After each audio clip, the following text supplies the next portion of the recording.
Fala galera, beleza? Sejam muito bem-vindos a mais um episódio do Sellers Cast. Aqui a gente fala sobre execução comercial, sobre eficiência de venda, sobre processo, sobre metodologia, sobre tudo isso que gera aplicação e valor na área de vendas e principalmente mais resultado para as empresas.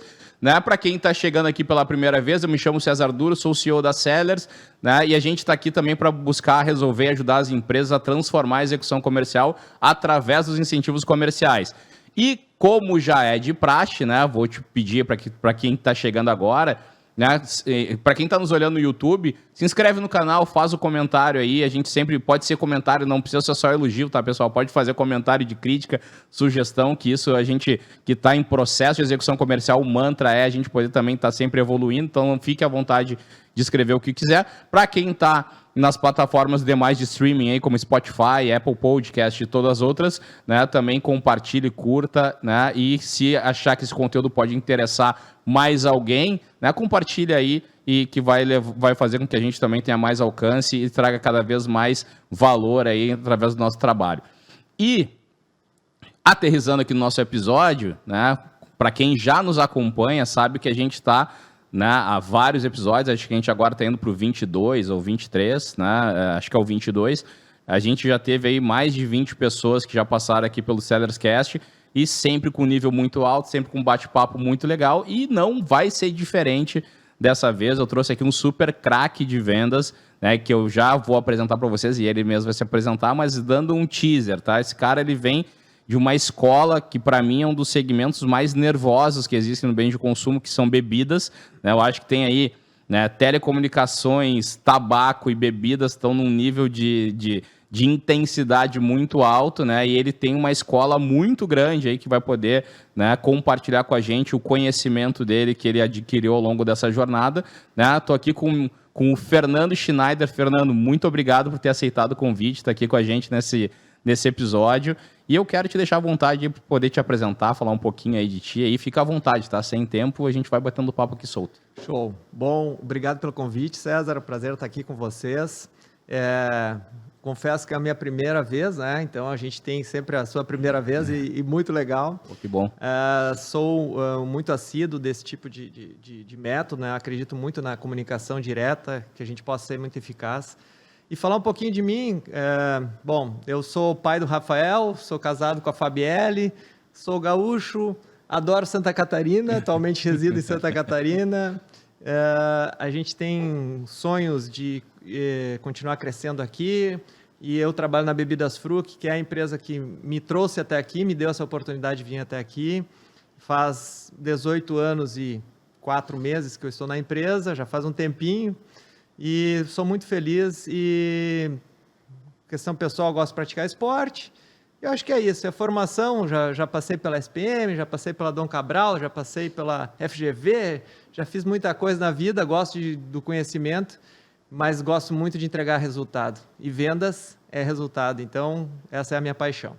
Legal, eu vi também no teu LinkedIn ali que a gente também, SPM e FGV eu também já fiz. Mas tu fez uma mais recente aí que te conecta, que é na Startse, né? Eu fiz também o XBA lá, né? Olha aí, pô, quase que eu esqueci a mais recente, né? Então é isso, fiz o XBA também, muito bom, e é realmente tudo que passou lá, a gente já vê as coisas acontecendo agora, né? Que é a exponencialidade que a gente fala, né? Que é esses movimentos que a gente olha assim, pô, é pequenininho agora, daqui a pouco 6 meses, pô, ficou grande, daqui a 1 ano, daqui a 2 anos, se tornou o grande negócio. E é isso que a gente está vivendo atualmente, né? E é legal, eu fiz questão de frisar isso, porque o Fernando, ele está na área comercial há muitos anos, né? Super expert na área comercial, mas o legal é o background, né, Fernando? Tu falou que tu foi formação em Direito, teve em Recursos Humanos, né? Pelo papo que a gente teve antes, acabou indo para processo, foi para a área comercial numa distribuidora, depois para a indústria, né? E ter essa pegada de estar na área comercial sempre se atualizando, né? Não só nas formações mais tradicionais, mas até com essa novidade toda, mostra um pouquinho do teu perfil também, né? Eu acredito muito que, na verdade, vendas é uma grande entrega de toda a organização, né? E essa promessa que chega lá no cliente, no consumidor, ela faz parte de toda a cultura da empresa. E a cultura, ela hoje está muito enraizada, né? A gente sabe o quão ela é importante, mas, ao mesmo tempo, o papel da inovação. Então, vendas conectado a isso entrega mais valor lá na ponta. Por isso. Então, acho que essa é o mote, né? Legal. Fernando, de maneira bem superficial, sem a gente entrar em nenhum dado, se quiser, para quem está nos escutando e não é da região sul do Brasil, falar um pouquinho aí sobre as bebidas Fruc, né? Fala um pouquinho aí pro pessoal aí sobre quem é a Bebidas Fruc. Eu sempre brinco que quando a gente chega, principalmente aqui, né, em Santa Catarina, às vezes a gente diz assim, se você não conhece a empresa, pergunte para algum gaúcho. Porque normalmente os gaúchos conhecem muito a empresa, né? A empresa, ela no ano passado ficou entre as melhores empresas para se trabalhar. Ela tem um viés muito de pessoas mesmo, e essa é uma cultura que a Fruc já vem desde a sua essência, então não é uma coisa de agora. Questão ambiental também, a gente é uma das empresas mais ambientalmente, a gente tem essa preocupação e esse impacto ambiental de reduzir os resíduos, a gente tem vários programas.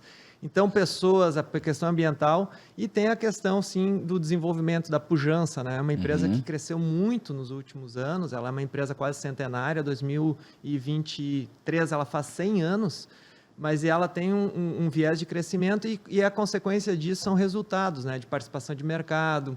A gente hoje tem o nosso Guaraná, que é a marca mãe, né? E, inclusive a Fruc fez uma modificação agora há pouco tempo, ela se transformou em Fruc Bebidas, e isso nos torna uma empresa buscar cada vez ser maior.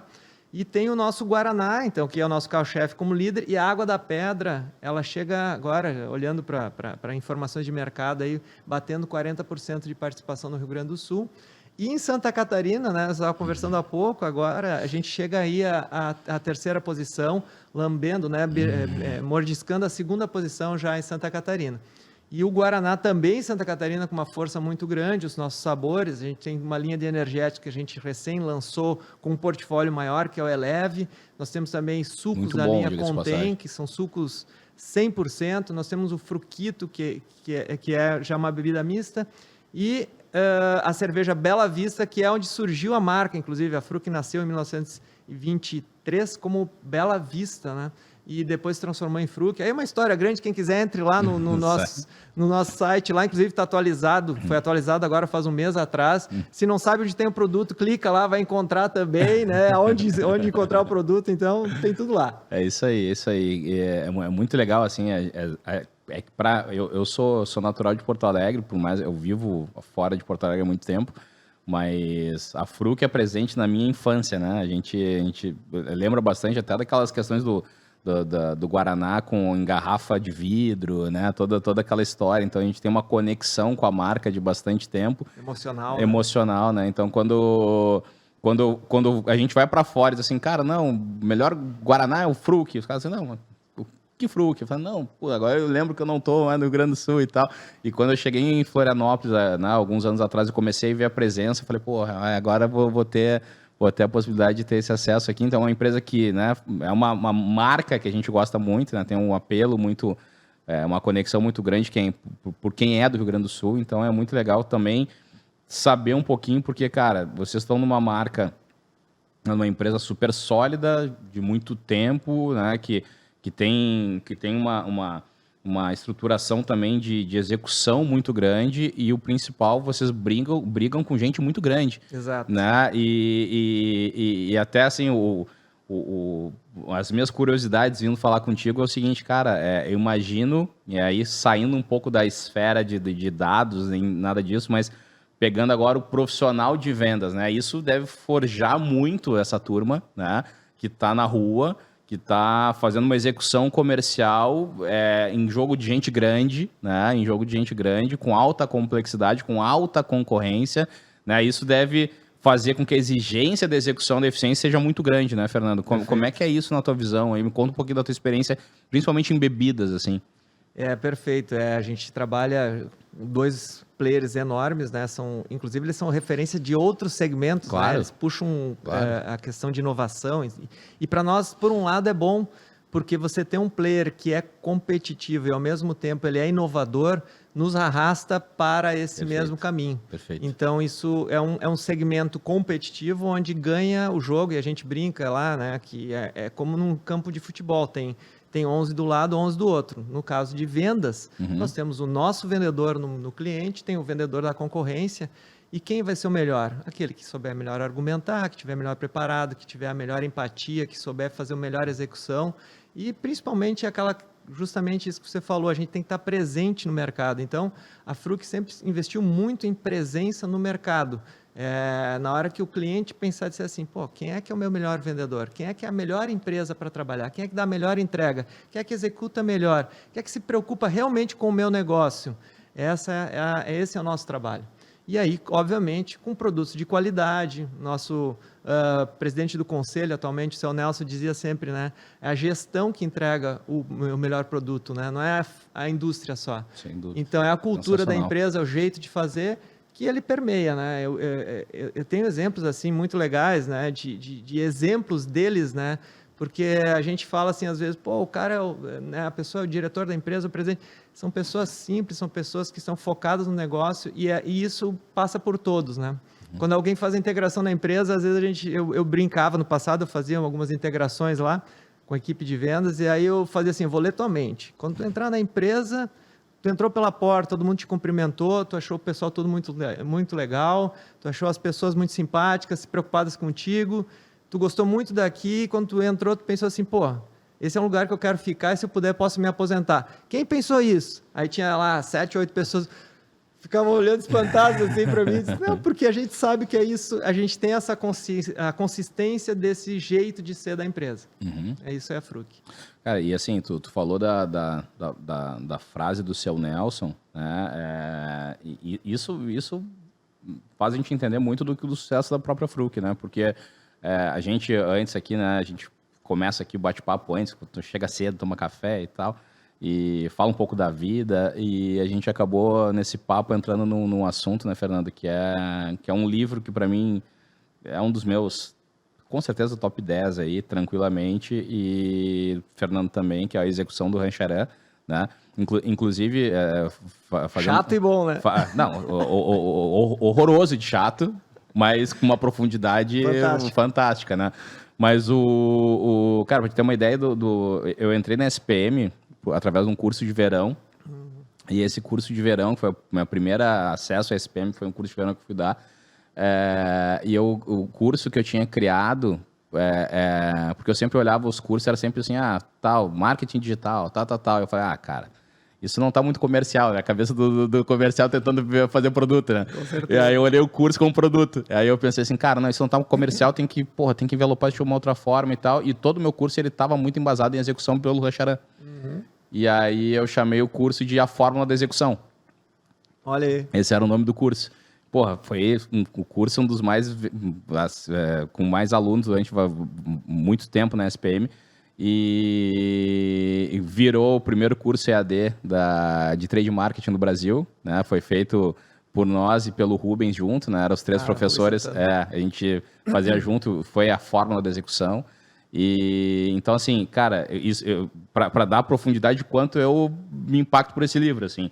E nesse livro, na fala do seu Nelson, ela tem uma conexão que é muito grande. Às vezes as pessoas, elas supervalorizam produto, né? Elas estão muito preocupadas com o produto, às vezes elas até se apaixonam demais pelo produto, que é a tendência natural do empreendedor, ou seja, dos donos da indústria, né? É quase que uma armadilha ele ficar tão apaixonado pelo próprio produto. Perfeito. Que ele passa a não enxergar mais. Né?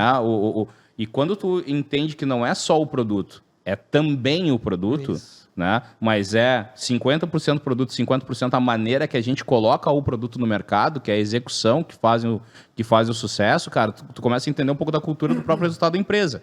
Né? E execução comercial, eficiência comercial e o que sustenta grandes resultados durante muito tempo, tu falou 100 anos esse ano, cara, é um mindset desse jeito, né? Exatamente.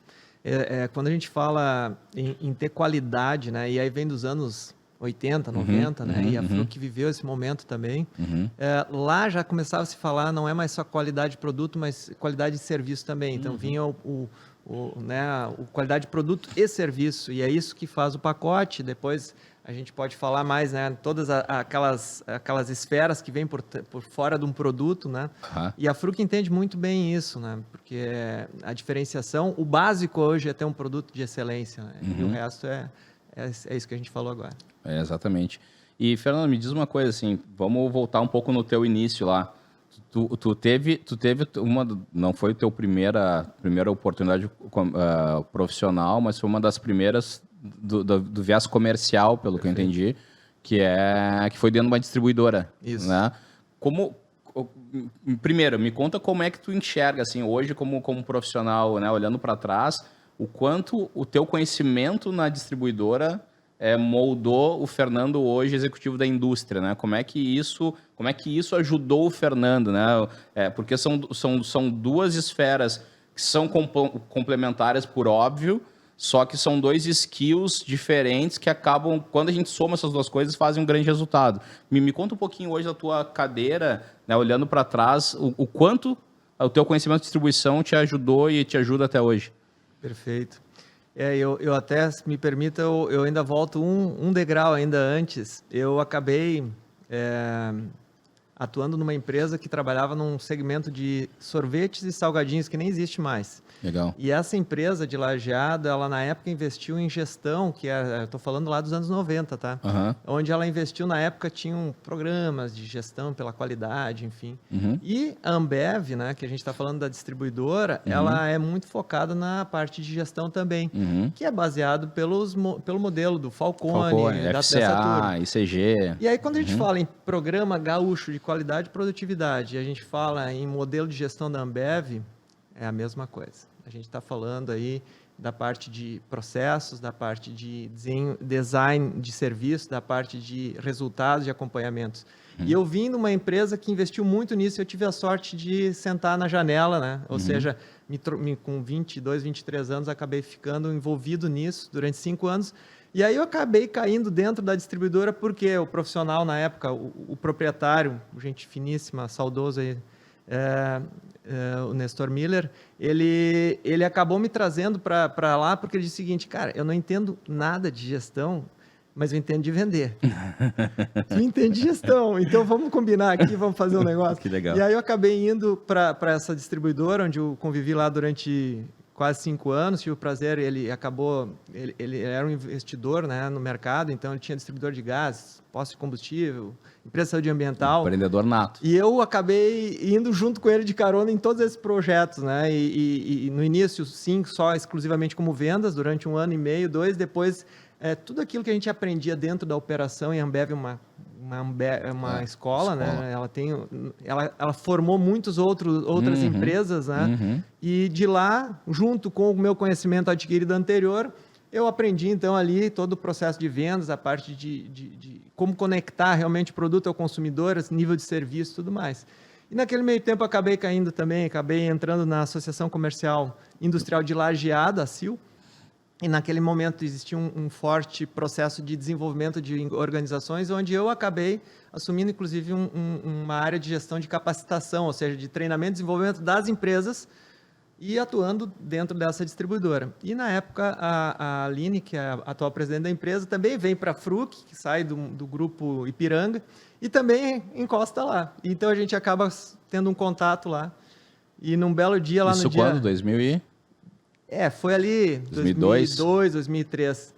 E no dia 20 de novembro de 2004, eu recebo uma ligação. Por acaso era o meu casamento. Sábado de tarde, na época eu estava envolvido com isso, e ela me liga perguntando, Fernando, olha só, estou com uma posição aqui para atuar na área comercial, a gente gostaria de conversar contigo na segunda-feira. E eu com viagem marcada, para minha lua de mel, só que curiosamente era para vir para Florianópolis. Não tinha mais dinheiro, gastei tudo na festa, no apartamento. Disse, não, vamos fazer uma viagemzinha curta e tal. E não falei nada para minha esposa. Aí casamos, festa, tudo certo. Chegou domingo, ela assim, vamos fazer as malas. Eu tenho uma notícia para te dar. Nós não vamos mais viajar, eu tenho uma entrevista segunda-feira com a Fruc. Tu guardou essa informação para... Não vamos estragar o casamento agora. Boa. Estrategista. Espera a hora certa de queimar o filme, né? Mas ela entendeu e tudo. Não, vamos na terça então, porque era viagem de carro mesmo, tudo certo. E aí a gente fez a entrevista lá, na época o seu Nelson e a Aline, ainda dentro da própria indústria. E foi muito legal. E eles, não queremos você e tal. E aí, com isso, dia 13 de dezembro, eu inicio então na empresa de 2004. E aí de lá para cá foram N projetos. A gente falou um pouco sobre confiança, né, credibilidade, entregar o que promete. E eu acho que o resumo é isso, né? Tu entender muito bem o mercado, conectar muito bem com o cliente, entender muito bem o que ele necessita e entender a necessidade do acionista, a necessidade dos profissionais e fazer com que essa salada de fruta dê certo. E é isso que a gente vem fazendo desde então e eu tenho muita sorte de trabalhar com muitas pessoas competentes. Eu tenho conseguido, assim, cada vez que eu viro um ano, eu digo, nossa, que legal, eu estou trabalhando com essas pessoas, porque, na verdade, uma organização é uma grande complementariedade, né? Total. E eu acho que o grande segredo que eu vejo, assim, que é a Fruc, na pessoa da direção, em todos os nossos executivos, né, que a gente faz parte de um grupo, a gente é complementar. Então, é isso que faz a empresa ter esse sucesso. Às vezes o pessoal diz, é o fulano, é o Beltrano. Eu não concordo, porque se qualquer um de nós estiver em outra organização, a chance de não dar certo, ela é muito grande. Porque é esse encaixe que faz a engrenagem realmente entregar o que entrega hoje. Perfeito, perfeito.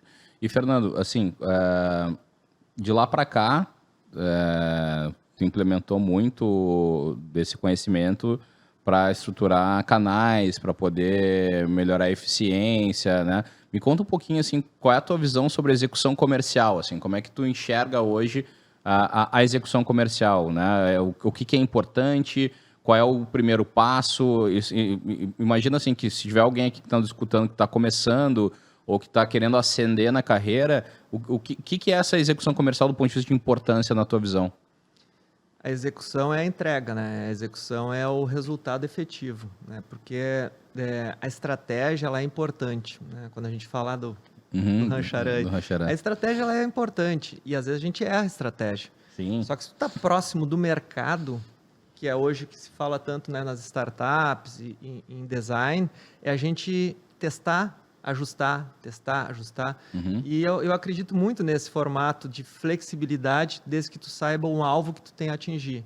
Porque a única certeza que a gente tem quando vai iniciar é que vão ter ajustes que vão ter que ser feitos. Sem dúvida. Mas se tu tem um alvo claro lá na ponta e um tempo suficiente para poder fazer, é ali que está o segredo. Então, qual é que é, assim, pegando casos práticos, né? Pegar o exemplo nosso aqui em Santa Catarina, quando a gente iniciou de um jeito, pessoas que ajudaram muito a contribuir, e aí chegou um momento onde algumas organizações, clientes nossos chegavam, mas será que realmente nós vamos continuar trabalhando, vamos estudar? E aí tu começa a analisar bem, onde é que está o problema? A execução não está acontecendo na ponta conforme a gente combinou e tal. Então, mexemos na execução, hoje é um dos nossos maiores clientes, e nós somos o maior fornecedor dele dentro da categoria. Sensacional. Então, é mexer no ponto certo e o resultado acontecer. Leva tempo para ter esse feeling? Eu acho que tu ter claro quais são digamos assim, as ferramentas e principalmente aonde que você vai fazer o ajuste, né? Porque o recurso, isso é uma outra coisa que eu aprendi também, né? Ao longo do tempo, a gente sempre acha que não tem orçamento que chega, que a gente não tem recurso que chega, e às vezes o que a gente não tem claro é qual é o resultado, a margem de contribuição, o LL que essa operação vai dar. No momento que eu tenho clareza disso, e aí que vem um pouco, talvez a miopia de vendas, ela fica um pouco focada basicamente em faturamento, em volume. E espera aí, mas e o LL? Está entregando um ROI? Está entregando resultado? Porque às vezes a falta de recurso é porque... Qual é que é a empresa que não quer botar mais 10 se ela vai ganhar 100? Só que se eu tenho um orçamento de 5 e eu não estou entregando nada, é caro. Claro. Mas se eu tenho um orçamento de 10 para entregar 100, talvez é barato. E esse é talvez um pouco do ponto que a gente vem trabalhando dentro da empresa e a gente vem aprimorando isso como organização, né? É que essa visão, né, Fernando, tu trouxe um assunto para mim que para mim ele é central, assim, né?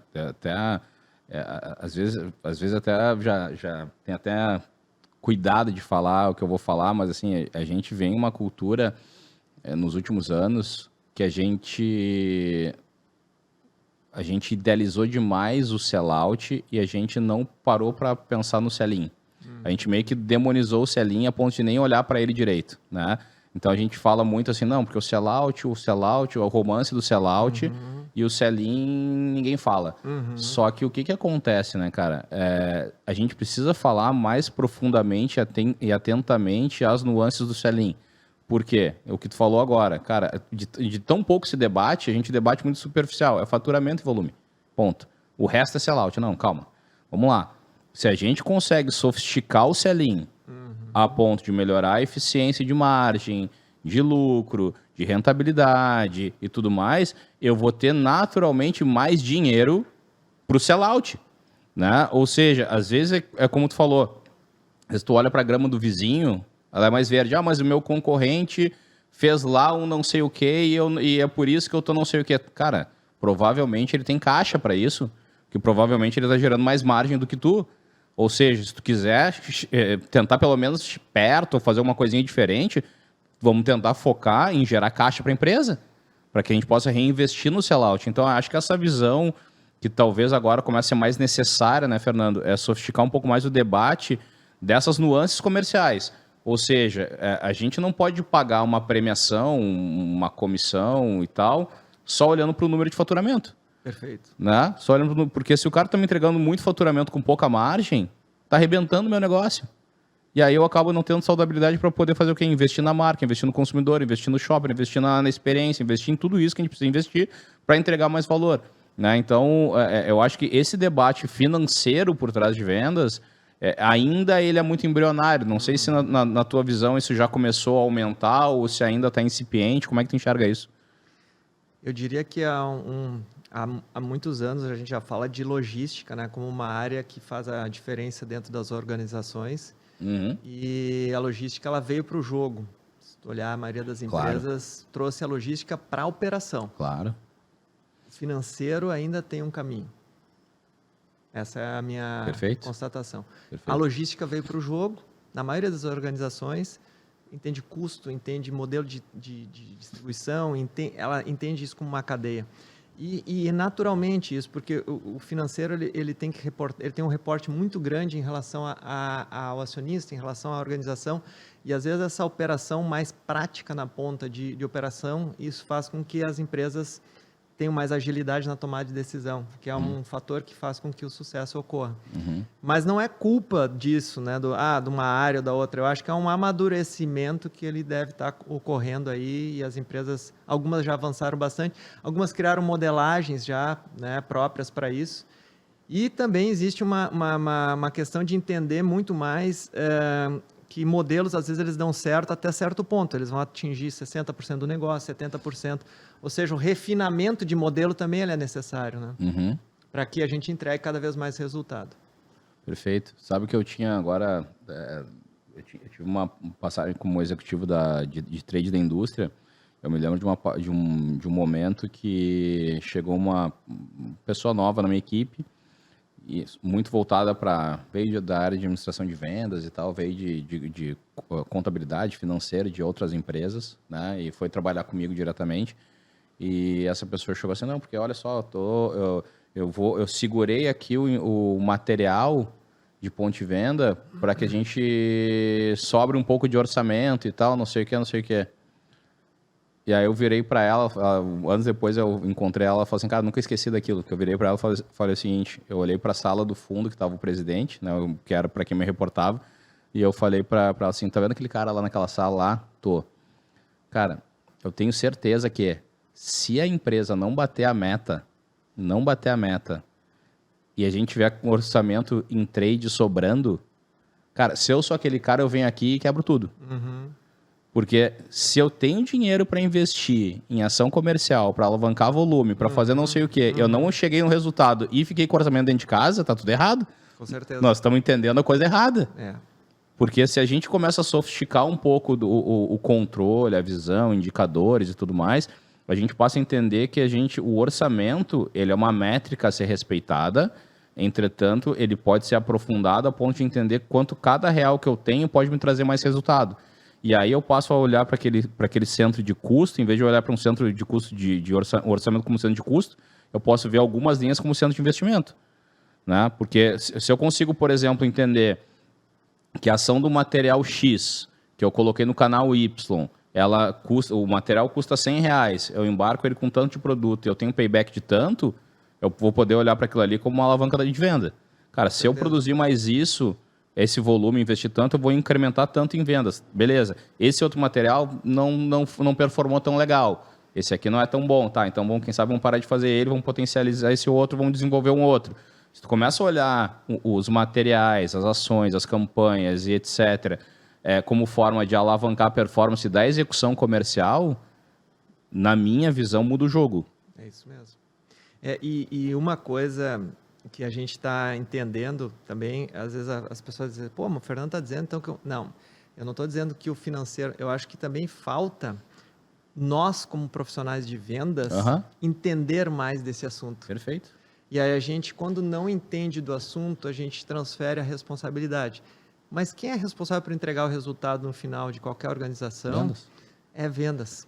Vendas precisa entregar o resultado para que o resto da toda a operação que foi planejada, organizada, também execute a sua parte. Então, e isso foi um aprendizado que eu tive a sorte, talvez também, de viver momentos dentro da organização onde foi muito debatido e estruturado as questões de margem de contribuição de cobertura. Pá, assunto chato, né? Pô, vendas falando disso. Eu adoro. Mas tu entender, e aí custo fixo, custo variável, tá, mas vem cá, teu custo fixo, eu vou dar um exemplo só, tá? A gente teve uma empresa enorme no Rio Grande do Sul que nos pediu um investimento para uma situação lá. E a gente analisou, e eles têm um histórico que eles trabalham desse jeito, enfim. E a gente analisou e disse, pô, mas isso é um rio de dinheiro e essa empresa não nos dá LL, porque a gente tem o DRE como é que eu vou investir em cima de alguém que já não está entregando? E aí eu disse, não, mas espera aí, vamos olhar para o custo fixo e o custo variável dela. Claro. Quando a gente começou a olhar para o custo fixo, que é promotor, trabalhando direto em loja e tal, se eu dobrei aquele resultado lá, aquele custo fixo ficou igual. Dilui. Aí investi aqui. Aí a gente começou a simular. E aí depois a gente olhou o seguinte, e tem também tem o rateio da organização. O que é o rateio? Toda estrutura tem que ser rateada, né, de alguma forma. Existe um método. Hoje tem métodos mais modernos, né? Custei o ABCM para a gente poder conseguir entender realmente o resultado da operação. E esse é uma grande ferramenta, a gente está em implantação. Mas aí a gente olhou e disse, não, mas espera aí, essa empresa dá um grande resultado, ela ajuda a pagar muito da estrutura. E se eu fizer isso, mas dobrar, e aí vem o problema muitas vezes, né? O cliente ele não quer se comprometer com o resultado. Mas a gente, como organização, tem que saber se eu sair de uma execução de 10 para 20, que o meu volume de vendas cresce de 15 para 22, para 23. Não vai dobrar, mas vai aumentar bem, porque eu aumento a disponibilidade, visibilidade, diminuo rupturas. Essa inteligência eu não posso transferir para o cliente. Tu assina aqui que tu vai vender mais, vai me comprar mais. O cliente não quer saber. Agora, eu como vendas, assinar que eu quero um recurso junto com o financeiro, que eu vou entregar esse volume de vendas e que o resultado vai melhorar num cliente que está dando prego, mas que a análise não está bem feita, se tu é de vendas e faz isso, meu amigo, isso move moinhos. Cara, eu ajudei a implantar uma coisa parecida com isso, a gente chamava de margem de servir. Tá? O que era a margem de servir? É uma margem de contribuição, né, olhada muito para a área comercial, ou seja, né, receita bruta, receita líquida, CPV, né, margem bruta, e aí depois começa ali os custos, né? Salário do gerente, né, diluído, salário do vendedor diluído, comissão, premiação do vendedor vinculado àquela receita, né? E aí depois a gente logística, frete, distribuição, administrativo de vendas, administrativo de trade, merchandising, roteiro, margem de servir, né? Que é basicamente o que tu trouxe aí, né? É uma outra maneira de nomear, mas é o que a gente tinha. A gente implantou isso, cara, no primeiro momento era uma gritaria. Mas como assim? Agora é ruim, porque, agora não posso vender uma para esse cliente, porque agora a margem tá de servir e tal, não sei o quê. Cara, foi uma confusão, mas a gente foi firme naquele processo e, cara, mudou o jogo. Eu me lembro que a primeira vez que eu fui com um comercial, eu era trade na época, a gente implantou isso via trade. Na época, a gente foi pro comercial, só que era um trade muito vendas, né? E aí, quando eu fui com o comercial apresentar a margem de servir, junto com a primeira reunião com o cliente, depois que a gente implementou, era um atacadista, a gente recebeu ele na fábrica, eu tinha preparado material um dia antes para receber ele e tal. Primeira coisa que eu fui lá, fiz para o dono do atacado, abrir a margem de servir dele. Pum! E o cara assim, o que é isso? Eu falei assim, cara, esse é o teu resultado aqui dentro. Aí o cara assim, margem 38, isso é bom ou isso é ruim? Eu falei, depende, para mim é ruim. E aí ele assim, mas quanto é que tu espera? Eu falei, 24. Ele, tá, mas não entendi. Tá dando 38, tá dizendo que é ruim. Eu falei assim, é ruim. É ruim porque se eu tenho a possibilidade de esperar de ti 24%, tá dando 38%, é porque eu tô sendo incompetente. Porque eu deveria estar investindo mais, fazendo mais coisa, porque o que acontece? O meu chefe aqui, ele não paga a conta do boleto dele com o percentual, ele paga o dinheiro. Então, se eu colocar, aumentar o investimento em ti, só que eu triplicar o teu faturamento, eu tenho certeza que ele vai me abraçar. E ele assim, não, faz sentido. E a gente saiu de lá com um plano criado, com uma ação criada para poder potencializar, reduzir, a gente ia reduzir, porque ia aumentar o investimento, né? Só que, obviamente, a gente também tinha oportunidades. Eu olhei para ele assim, cara, só que aqui, ó, a tua logística a gente tá pagando caro aqui. Ah, como assim? Eu falei assim, cara, provavelmente tá pagando diária extra, que o meu cara tá chegando lá, tu não tá me dando prioridade para embarcar, eu tô pagando diária extra, tá caro. Se tu conseguir me dar prioridade, eu vou reduzir esse custo, eu vou conseguir, inclusive, reinvestir em ti. O cara assim, não, tá fechado. Cara, o que aconteceu naquele ano? Esse cliente, a gente tinha já estabelecido um programa de excelência de distribuição, ele fazia parte, ele tinha uma pasta de distribuição. Esse cliente, ele, ao final daquele ano, ele virou o cliente número 1 do programa de excelência. Top. Sabe? Por quê? Porque, cara, a gente deu visibilidade sobre o que fazer. Ou seja, a importância de saber margem, fazer esse tipo de análise financeira, não é porque tu vai ser o burocrata. Pelo contrário, tu vai gerar mais negócio. E tem que ser rápido, né? E às vezes tu tens... Desculpa te cortar. Não me cortou. Às vezes tu tem 100% da informação no prazo errado. É melhor tu ter 80% no prazo certo, né? Perfeito. Então, e simuladores... O ótimo inimigo do bom. Tem simuladores que muitas vezes pode ajudar. Então, peraí, vamos sentar com o financeiro. A minha dica, né? Eu acho que vai uma dica aqui. Senta com o financeiro, monta um simulador. Como é que se eu fizer isso, entregar isso, que resultado dá? E se eu fizer isso, entregar... Aí tu monta 5, 6 propostas, entrega para o financeiro. Aí o financeiro vai te dar uma resposta sobre isso. E aí tu, peraí, mas então começa a ter uma regra de comparação aqui. Quer dizer que toda vez que eu subo tanto, cai tanto. Então eu tenho ali... Ali eu tenho uma fórmula. E essa fórmula aplicada, ela começa a se tornar verdade na medida que eu vou transformando. Então, tem jeito. A gente, às vezes, só tem que aproximar as áreas. E também o que tu falou no início, né, Fernando? Eu acho que a gente tem que... eu tô falando aí para vendas, né? A gente vendas, ou área comercial, se quem estiver nos assistindo for de trade, né? E trade, na minha visão, deveria ser um trade de vendas, né? Até o brinco, né? O trade marketing, cara, para mim tinha que ser trade de vendas. Né? É uma pegada um pouco diferente. Né? Mas assim, a gente todo mundo tinha que ser vendas dentro da empresa. Todo mundo Só, alguns não entenderam ainda, mas já deveriam ser. Na FRUC a gente fala isso, né? Todo mundo é de vendas. Claro, mas a gente deveria estar muito mais atento a essas nuances financeiras. Porque no final do dia o que a gente entrega é resultado. Vendas entrega resultado. Se vendas entrega esse resultado tem cunho financeiro. E talvez a nossa sorte, estando em vendas, é que a gente está muito mais ligado a essa facilidade que tu falou no início. Se a gente entende a métrica, cara, tu chega para qualquer dono e tu fala o seguinte, velho, eu já entendi que toda vez que eu coloco esse realzinho aqui desse lado da máquina, sai 10 desse outro. Tu me dá X reais... Eu duvido que o cara vai dizer assim, não, tu não tem orçamento. Só tem um detalhe, né, pessoal? Vocês vão pedir a primeira vez. Isso. E aí tem que entregar. Claro. Aí vocês vão pedir a segunda, tem que entregar. Quando passar da terceira, da quarta e da quinta, vocês vão estar acostumados a fazer isso. E quem tem lá o cheque na mão vai dizer, cara, confio em ti. É isso. E daqui a pouco você vai chegar e não vai mais ter que aprovar uma por uma. Você vai ter um budget. E esse budget é porque você conquistou esse espaço. E às vezes as pessoas dizem assim, eu não tenho a autonomia. A autonomia se constrói, se conquista. E se conquista entregando primeiro o pequeno, para depois ter o grande. Para quem está aí nos acompanhando, isso vai ser um corte aqui do podcast, essa fala do Fernando especificamente, dentre outras tantas, mas, cara, isso para mim assino embaixo, assim, totalmente. Eu tenho esse debate com alguns especialistas de trade, que eu falo assim, cara... Tem que ser mais vendas, tem que trazer mais margem para o jogo, tem que trazer mais ROI, tem que fazer mais isso. E às vezes a turma fala assim, não, mas é que vendas, a trade não tem essa autonomia. Eu falei, amigo, te torna grande no negócio. Cara, quer que o trade seja estratégico? Comece por você. Porra, né? Exatamente. Não, o nosso trade tem que ser mais estratégico. Beleza? O que nós estamos fazendo para ser? Né?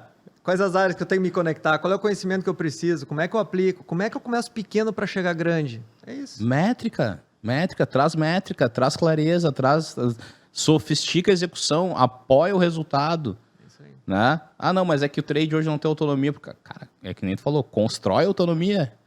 Vai lá e faz uma pequenininha, valida, entrega, faz a segunda, valida, entrega. Na terceira, quarta, tu já tá com autonomia para se tornar estratégico. Exatamente isso. Né? Cara, é o que aconteceu. Eu te contei um pouco da história antes ali, não vou aprofundar aqui, mas, cara, aconteceu isso comigo. Exatamente. Aconteceu, tu falou que aconteceu contigo. A vida é essa. E com quase todos os profissionais que tu conversar, que não são, às vezes, por uma questão de contratação já, começaram pequeno para crescer na empresa, é porque eles foram fazendo pequenas entregas e foram, mas tendo bem claro aonde eles querem chegar. E isso é um divisor de águas, né? Porque quando tu sai de uma reunião, muitas vezes, e aí vem um outro cacoete meu, né? O pessoal brinca que que existe o 5W2H, robusto, estruturado. Eu sou da época dessa ferramenta, né? Vim lá do modelo de gestão, Falcone e tudo mais. Hoje, para mim, é o que, quem, quando. O que nós temos que fazer. Quem vai fazer e até quando. Se tu sair de uma reunião com isso claro, e primeiro, a gente entra numa reunião, uma discussão com o cliente, sabendo qual é o problema, e esse problema está bem alinhado. E aí eu venho para a questão, muitas vezes, de a gente querer levar nosso problema para o cliente. É só Às vezes assim, a empresa, o pedido mínimo é de R$200. A primeira coisa que o vendedor chega no cliente, olha, tu tem que me comprar no mínimo 200. Cara, não! O que tu tem que fazer é o seguinte, tem que chegar lá, entender o negócio dele, entender o potencial dele pelo estoque. No nosso caso, bebida é muito claro, tu chega no cliente, tu enxerga o estoque da concorrência, pergunta quanto que ele vende, tem que ter as perguntas, né? E aí vem um livro aí que eu adoro, que se chama Spin Selling. Esse é clássico. Esse clássico, para mim, é um livro dos anos 80, 90, onde você seguir um roteirinho lá, SPIN, procurem no Google lá. Situação, problema, instigação e necessidade. É isso aí, na veia. Então, se você tiver essa... E aí vem a questão que traz a simplicidade, né? A simplicidade é o último estágio da sofisticação. Porque quando tu tem esses modelos mentais prontos e construídos, você vai chegar no cliente e dizer, pô, o cara foi legal comigo e tudo certo. E tem que ser mesmo, e ser sincero, ser transparente, mas você tem que construir uma relação com ele de forma que você solucione as questões que ele precisa entregar através dos seus produtos e serviços. É isso. Essa é a lógica, inverte ela, né? Mas enfim. Não, cara, é isso. Isso é a aula pura, porque eu tenho, cara, eu tenho alguns amigos meus que falam assim, pô, cara, eu já vi tu falando aí no Instagram e tal, eu tenho uma dificuldade grande de vender. Eu não nasci para vender, fazer amigo, não existe essa parada. Primeiro, não existe, porque vender não é arte, vender é ciência. Vender é ciência, por vários aspectos, porque tu vai dominar um framework para negociar, ou seja, Spin é um framework de negociação. É um framework. Né? Cara, o que eu tenho que saber? Primeiro, eu tenho que entender qual é a situação do cara, eu tenho que entender por que aquilo é um problema, eu tenho que instigar aquele problema para ele entender o tamanho do problema, e aí eu venho com a necessidade, que é a minha solução. É um framework. Se o cara que não nasceu para vender aplicar isso, ele vai vender mais do que muito cara que nasceu para vender e não sabe disso. Né? Eu tenho certeza absoluta disso. Tá? O Spin é isso. E o Spin está muito ligado, né, Fernando, à matriz de consciência, né, que é a do Schwartz, Eugene Schwartz, que é a matriz de consciência, que ele fala que é o seguinte, tem gente que não sabe que tem um problema e não conhece a solução. Né? Não sabe que tem um problema e não conhece a solução. Tem gente que sabe que tem um problema e não conhece a solução. Né? E aí tu vai indo até o cara dizer assim, cara, eu preciso. A gente, durante muito tempo, onde a gente tinha menos oferta, menos demanda e tal, né? menos opções no mercado, a gente, durante muito tempo, criou um modelo de vender e de anunciar, que é o modelo do cara só para quem sabe que tem um problema e conhece a solução. Ou seja, eu tenho uma escola de yoga, eu só falo com quem quer yoga. Né? Matrículas abertas na nossa turma de yoga, vem aqui e tal. Só que se eu falar com esse público é uma faixa. Se eu gero consciência sobre mais pessoas da importância do yoga, eu abro o meu mercado. Exemplo, né? Esse exemplo do yoga é bom porque, assim, eu não sou o cara praticante de yoga, né? Talvez eu até deveria, mas não sou. Mas Já tentei. Já tentou? É? Mas se eu fosse vender yoga, eu brinco com isso, se eu fosse vender yoga, eu ia falar o quê? Eu falo assim, cara, me diz uma coisa, tu de vez em quando tu bate o pé, ou tu bate a mão na mesa e tal, alguma coisa assim? Ah, bato. Por quê? Tu sabia que isso é um sinal de um transtorno, que a ansiedade, ela gera isso, né? A ansiedade, ela gera um problema, que tu acaba gerando... E tu já notou que isso pode gerar um problema, que às vezes tu não dorme bem, né? Tal. E tu já notou que quando tu não dorme bem, às vezes, cara, tu não produz o teu trabalho, às vezes tu não vai entregar, tu pode não ter atenção pra tua família e tal, né? Ou tu vai instigar o cara, tu vai dizer o seguinte no final, velho, tem algumas formas de solucionar isso. Tu pode pôr uma solução de medicamento, ou tu pode aplicar algumas técnicas de respiração, né? Que são muito menos invasivas. Inclusive, yoga é uma boa opção. E a gente está com as matrículas abertas agora. Pá. Né? É um framework. Claro. É um framework. É isso aí. Né? Então, cara, tem que estudar. Vendas tem que estudar. Isso mesmo. É ciência pura. E eu acho que tu tocou num ponto que, falando da yoga, onde chega, né? Ou seja, ela vai beneficiar lá dessa forma. Muitas coisas na vida a gente complica porque a gente tenta resolver muitas coisas. E aí vem uma outra questão que eu acredito. Perfeito. 2 ou 3 coisinhas que tu vai mexer o ponteiro que muda a tua vida, muda os negócios, muda a tua atitude, muda teu mindset. Não precisa tentar mudar muita coisa da tua vida. Mas na minha experiência aí, 50 anos agora fechados, né? Tá bem. Então, estou sobrevivendo aí. A minha experiência é o quê? Muda poucas coisas, mas muda coisas que realmente fazem diferença. Então, 2023, o que eu quero mudar? O que eu quero entregar? Cara, abre 15 objetivos, tu não vai entregar, mas abre 2, abre 3 e foca neles, mas pega os que são os essenciais, né? Aqueles que estão lá no início da conversa que você falou agora, né? Eu li um livro há um tempo atrás, agora esqueci o autor, estava tentando lembrar quando você estava falando, que é um presidente de uma empresa, ele assumiu a presidência, ele era um funcionário, e antes disso tinha sido uma pessoa que veio externa e não conseguiu resolver, uma grande metalúrgica americana, e lá o pessoal estava caindo a produtividade, e aí o que ele conseguiu fazer? Ele transformou a segurança como a principal bandeira dentro da indústria.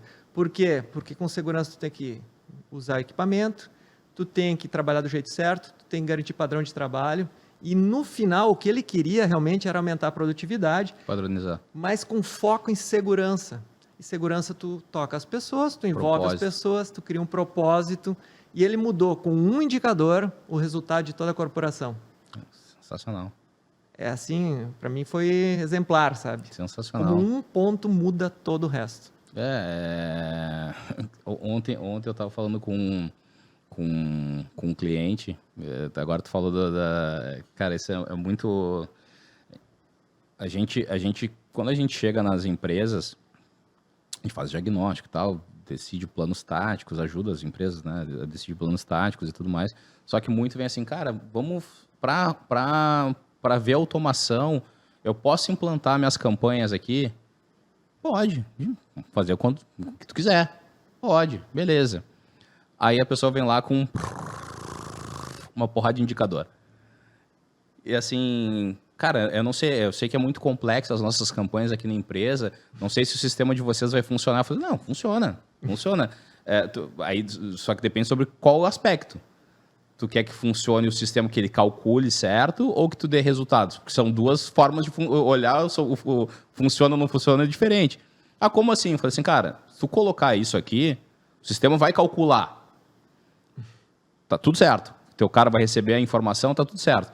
Agora, eu acho que não vai funcionar a tua campanha. Por quê? Cara, se tu dá 12 objetivos pro cara, tu não deu nenhum. Esquece. Eu dei o exemplo para ele ontem, que tu falou dos objetivos, dei o exemplo para ele ontem o seguinte, cara, tu iniciou o ano querendo aprender idiomas. Aí tu disse que a tua meta é aprender inglês, espanhol, alemão, tal. Cara, tu vai acabar o ano falando pior português. É possível. Que tu não vai fazer nada. Uhum. Então, assim, cara, escolhe os objetivos que vão transformar o teu negócio. Isso mesmo. E aí vai implantando gradativamente, vai trocando, às vezes, o objetivo. Agora eu vou trocar. Tal, beleza, porque eu preciso. Eu tenho objetivos diferentes. Não, beleza. Mas entenda que tu tem que ter foco. E às vezes tu define um propósito transformador. Esse teu exemplo é o animal. Um propósito transformador com objetividade, cara, o resultado é surreal. É surreal, cara. Depois vamos achar o nome desse livro, eu vou botar aqui nos comentários vou descobrir ele. Pode, não se preocupem, tá? Quem estiver já assistindo agora, olha depois nos comentários aqui na descrição do vídeo que a gente já vai ter dado um jeito de ter colocado aqui para vocês. Cara, sensacional. E isso é a vida real, né, Fernando? Isso é a vida real. Quantas empresas cometem esse erro? Exato. Eu acredito que o mundo de hoje ele é muito complexo já. E as pessoas que conseguem simplificar e dar objetividade. E claro que tem um momento vamos lá, da criação, né? A Sim. criação, cara como eu, às vezes na criação ele atrapalha um pouco, né? Porque eu sou um pouco pragmático. Então eu tenho que espera, deixa, né? Depois, agora respeita o brainstorming. Isso, eu já aprendi isso. Respeita, deixa todo mundo ir até o planeta, até a Lua e volta e vai, fecha e abre, né? O design, né? E agora, beleza. Quem vai fazer o que até quando? Pronto. E aí, poucas coisas bem consistentes. Aí tu olha para a agenda, às vezes, do profissional. Beleza, fiz lá um plano de ação onde eu vou começar. Mas o que tu mexeu na tua agenda diária para atuar em cima disso? Nada. Tu continua a tua vida real fazendo do mesmo jeito. O mesmo resultado vai acontecer. Agora, não, peraí, eu vou tirar essas sacolinhas do meu, né, da meu carregamento, tiro essas. Mas isso aqui era importante. Mas está dando certo, o resultado está vindo e tal, agora o mais importante é outro. Muda teu processo diário, muda tua agenda semanal, muda tua agenda mensal, fecha ela todo mês com aquele indicador, entende as causas. Ontem eu estava conversando com uma pessoa, um colega, disse, gente, faz 3 meses que a gente não entrega um indicador. Ou o problema é a meta, ou o problema é que a gente não está enxergando as causas e a gente tem que ajustar. Agora, ficar 3 meses sem entregar é o mesmo que dizer o seguinte, não estou olhando para esse indicador. Então, não... É para olhar? Se é para olhar, nós temos que achar a raiz do problema e atuar nela. Fato causação, né? Simples assim. Eu acredito muito nisso, sabe? Poucas coisas e transformadoras e principalmente acompanhar por um bom tempo, né? Uhum. Quando a gente está num nível de operação, a gente tem que bater o bumbo. Quando a gente vai para a supervisão, a gente bate o bumbo, mas já começa a mexer. Quando vai para o gerencial, já é o 50-50. Uhum. E quanto mais a gente precisa cada vez trabalhar na exceção e não mais na regra. Uhum. A regra é a operação, cada vez vai fazendo e está tudo certo. Uhum. E a gente, como lá no cockpit, né, tem que estar trabalhando na exceção. E a exceção, para mim, é dar poucas coisas dentro da agenda, mas dar profundidade nelas. E aí, depois que está rodando 3 ciclos, aí tu começa a entregar para alguém, diz, agora cuida daqui, porque ele está redondinho, vai lá, vai e acontece. E muitas vezes nós, como líderes das organizações, delegamos já sem nós mesmos entendermos a causa, a raiz do problema, e também sem entregar o processo adequado e combinar com ele o que esse profissional vai ter que deixar de fazer. Em vendas é assim, né? Bota mais cliente, tá? Tempos e movimentos, o cara tem agenda para isso? Será que não vai cair a venda? Eu já cansei de abrir área geográfica e botar mais uma pessoa dentro da mesma e a soma dos dois dá mais do que o dobro da venda anterior. Mas tem um limite de custo, e aí tu saber até onde realmente tu pode fazer esse nível de desdobramento. Então, toda vez que eu não entrego um resultado, e eu, Fernando, já entendi isso, é porque eu não tive a dedicação como líder de sentar junto com a equipe, ir lá e achar a causa e determinar quem vai fazer o que até quando, e a agenda e o recurso necessário. Toda vez que eu fiz isso, que eu lembre assim, a gente conseguiu resolver e entregar o resultado. Cara, essa relação, eu adoro Falcone, cara, eu cabeça meio que de... acho que eu fui vendedor por acidente, deveria ter sido engenheiro, né? Tipo... E já me disseram isso também. Tipo, né? Eu tenho um colega que é engenheiro, né? E ele diz o seguinte, Fernando... Tu é muito engenheiro, cara. Eu digo, pois eu vou fazer o quê? Eu tenho um sócio que é engenheiro, né? É engenheiro. E aí ele fala assim, cara, tu tá sempre fazendo o processo da cabeça. É matricial meu modelo. XY. Exato. E cara, mas essa relação de causa e efeito, ela é muito interessante, né? Eu tô sempre analisando isso. Porque, por exemplo, uma das coisas que eu olho, cara, quando eu chego numa empresa, que eu começo a olhar assim, Como é que tá a tua concentração? Como é que tá a tua positivação? Como é que tá não sei o que, tal. Cara, às vezes eu olho para um distribuidor e falo assim, cara, tu é distribuidor de nome, na prática tu é um atacado. Mas como assim? Fala assim, velho, eu não falei com nenhum dos teus vendedores, mas provavelmente eles te reclamem que eles não estão conseguindo vender, tirar pedido, porque o varejista está comprando de atacadista. Pô, acontece pra caramba, assim, claro, velho. Primeiro, isso, mais isso, mais isso, mais isso, mais isso, mais isso, né? É uma relação de causa e efeito. Aí tu começa a olhar, por exemplo, comissão pra mim, cara, é uma das relações de causa e efeito mais crônicas que a gente tem. Porque ela junta uma série de elementos. Ela junta execução comercial e economia comportamental. Que a comissão, o que ela faz com a nossa cabeça, né? Ela faz o seguinte, cara, se tu vender esse copo, que tem um volume X, mas tu vender água da pedra, né, que tem um volume muito maior, ou seja, gira muito mais água do que copo. Né? Mas se eu for dar 2% da venda pro cara sobre a água e 2% da venda do copo pro cara, no final do dia o que vai acontecer? Eu vou focar em água e vou esquecer o copo. Ah, mas o copo me dá mais margem. Ele não tá nem aí. Ele vai formar a comissão dele. Ponto, acabou. Por quê? Porque o estímulo dele é o seguinte, velho, eu preciso aumentar o meu ganho. Para aumentar o meu ganho, eu vou vender o que vai me dar mais massa. É isso aí. É isso. É o 80-20. É o 80-20. A regra do 80-20 funciona para tudo. Exato. Mas aí o Fernando vai ligar assim, falou, não, pô, ajuda a vender o copo aí, cara. Tô com uma meta aqui, uma pressão para vender o copo. O cara até vai tentar te ajudar, mas não é a prioridade dele. A prioridade dele é aumentar a comissão dele. Então, tu acaba tendo uma série de causa e efeito que tu tem cada vez a venda mais concentrada em poucos produtos, isso. Cada vez mais a venda concentrada em poucos clientes, aí a meta sobe. Como tu está concentrado, e aí esses clientes te cozinham para o final do mês, né? O que acaba acontecendo? Para o cara alavancar o volume, tu tem que ligar no teu chefe e falar assim, velho, o cara pediu aqui para puxar esse volume aí, vou ter que dar um desconto. Aí tu vai lá dar o desconto. Aí tu reduz margem do produto e do cliente. Isso mesmo. Né? Aí é um ciclo que vai fazendo... Cara, total. Que ele tem uma relação de causa e efeito comportamental. Né?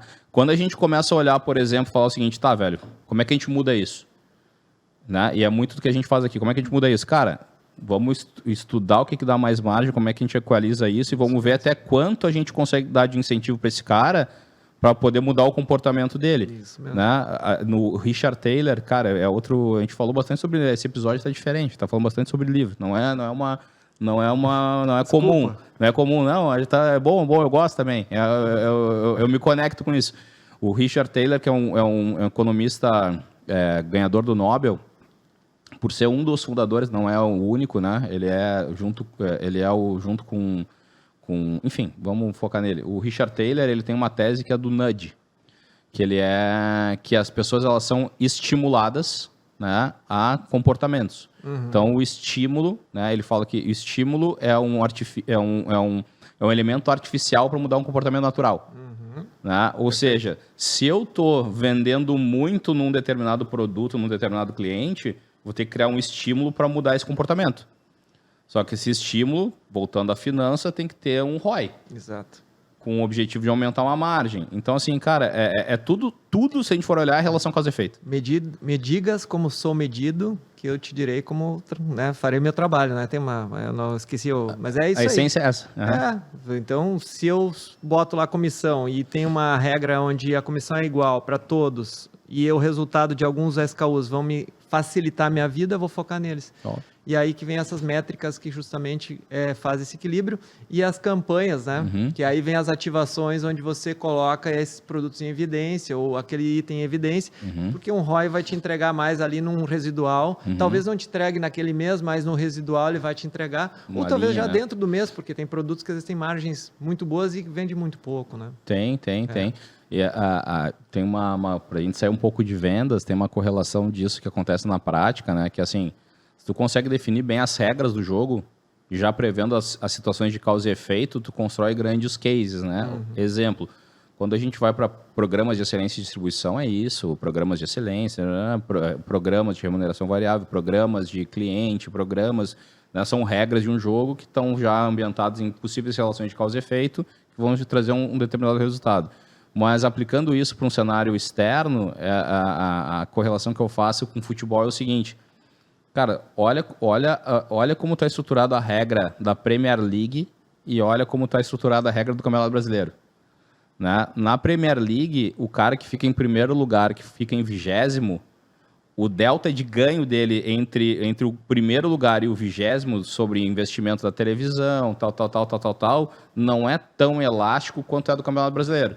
Gera concentração. Opa, desculpa, o brasileiro gera concentração. Gera concentração. Então, qual é o campeonato mais equilibrado? Esse. Qual é o que acaba virando, por ser mais equilibrado, qual é o que vira mais competitivo? Esse. Qual é o que fica mais eficiente? Esse. Qual é o que gera, por ser mais competitivo, mais eficiente, qual é o que gera mais aumento de público? Esse. Que gera mais dinheiro. Né? No longo prazo, todos ganham. No curto prazo, que é o apagar o incêndio... Exato. Os maiores aqui no Brasil estão ganhando. Nesse campeonato aqui, eventualmente, alguns times se destacam, alguns astros vêm, tal, mas, cara, é quase que um campeonato de produto curva A. Isso aí. Só vai batendo a meta do ano, né? Esse cara aqui tá jogando jogo de longo prazo. Tanto é que, cara, há 10 anos atrás não se falava em campeonato inglês. É verdade. Pegou um peso enorme. Porra, hoje você vai ver a convocação da Copa do Mundo, as principais seleções do mundo, é fulano do Chelsea, fulano do Arsenal, fulano do Liverpool, fulano não sei o quê, fulano não sei o quê. Cara, Leicester, tem time que a gente nunca ouviu falar, perfeito, que agora virou, mas assim, é o jogo do longo prazo. Uhum. Quando tu cria uma regra equilibrada aonde está considerando relações de causa e efeito para o teu resultado, tu vai para o longo prazo. Se tu não está fazendo isso, tu está jogando o jogo de curto prazo, que ele é muito frágil. Pode ser que dê certo, mas pode ser que tu te arrebente em algum momento sem esperar, né? É isso, tem relação direta com vendas, né? Curto prazo, médio prazo e longo prazo. Ou seja, eu quero resolver a minha meta do mês, ou eu quero construir um relacionamento, eu quero construir um trabalho de médio e longo prazo. Então, acho que essa relação ela também acontece, né? Total. As empresas elas precisam entender que, às vezes, tu construir uma região ou construir uma rota, ela impacta diretamente num médio prazo, num longo prazo, e às vezes a gente não tem o tempo para isso. Então, fica aí também um desafio de conseguir equilibrar esse jogo, né? É isso aí. Fernando, cara, muito obrigado pelo papo, obrigado por ter aceitado o convite. Eu sei agradeço. Que, cara, a gente tá, para quem tá pegando aqui, a gente tá pegando uma entre-safra de mês aí, né? Acabamos de entregar um mês agora, né? Exato. Eu tenho o diretor da empresa, ele fala, pô, Fernando, já acho que é 28º mês de recorde, né? E disse, que continue, vamos lá, vamos em frente. Né? Coisa boa, né? Mas o legal da vida do vendedor é essa, né? Dia 31, 30, 31, a gente tá lá, acorda no outro dia, já tá zerado de novo e vamos que vamos. Já vem o número. E a gente acompanha aqui a cada 15 minutos, né? Então, eu tenho ali, pô, tá vindo a tendência do dia, a tendência do mês aí, vambora. Vambora. Cara, então assim, pô, obrigado demais por ter vindo, ter topado o papo. Cara, achei excelente, acho que a gente conseguiu permear bastante coisa aqui de uma maneira super, super leve. Cara, obrigado mesmo e vou te deixar aí a vontade para passar teus contatos, se alguém quiser te conectar aí por alguma rede social, como é que faz para te achar, enfim, fica à vontade. Também. Bom, em primeiro lugar, agradeço também, foi muito gratificante, gostei muito da minha primeira vez, né? E meus contatos é Fernando Schneiders, né? Meu sobrenome é Schneiders, é alemão, né? Por parte de pai, então o meu Instagram é esse, né? Fernando_Schneiders, ou no LinkedIn. E fique à vontade aí. Se precisar de produtos da Fruc também, pode falar comigo que a gente vai dar um jeito. Tá bom? Obrigado. Show. E pessoal, para quem quiser encontrar o Fernando aí, esses contatos também vão estar aqui na descrição dos vídeos aí em todos os canais, então fique à vontade para contatar ele. E para quem quiser saber um pouquinho mais aí sobre como a Sellers pode ajudar vocês no dia a dia, entre lá no nosso site www.sellers.com.br, né, e agenda uma demonstração aí com o nosso time de vendas que eles vão ter um prazer de falar de vendas para vendas, tá bom? Valeu, até o próximo episódio.